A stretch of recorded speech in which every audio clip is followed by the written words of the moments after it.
Me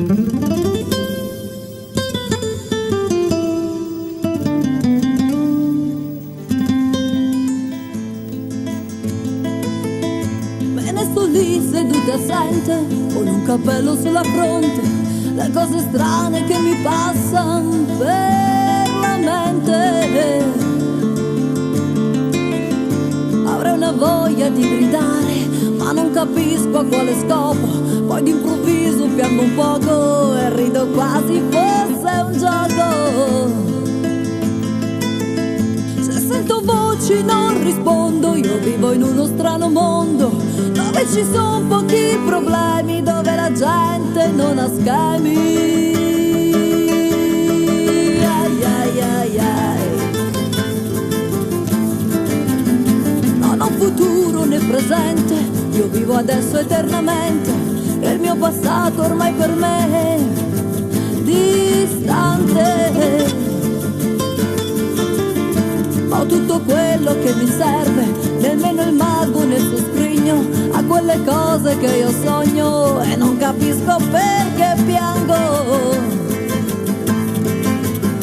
Non so che cosa sia l'amore, io non capisco il batticuore. Per me un uomo rappresenta chi mi accudisce e mi sostenta. Ai ai ai ai. Ma ogni tanto sento che gli attimi neri della notte mi fanno fare azioni non esatte.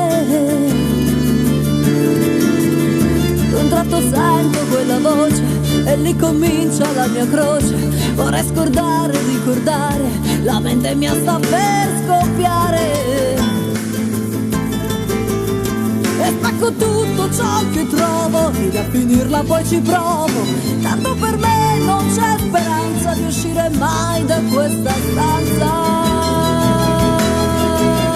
Yeah, yeah, yeah.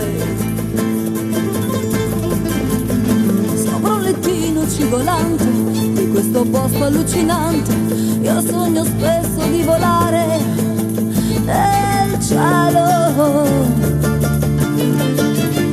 Non so che male posso fare se sogno solo di volare. Io non capisco i miei guardiani perché mi legano le mani. E a tutti i costi vogliono che indossi un camice per me, le braccia indietro forte stringo e a questo punto sempre piango. Ai ai ai ai. E oddio, che grande confusione e che magnifica visione. Un'ombra chiara mi attraversa la mente.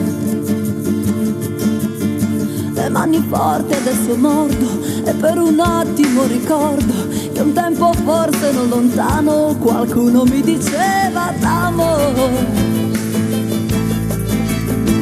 In un addio svanì la voce, scese nell'animo una pace, ed è così che da quel Dio sono seduta e ferma qui.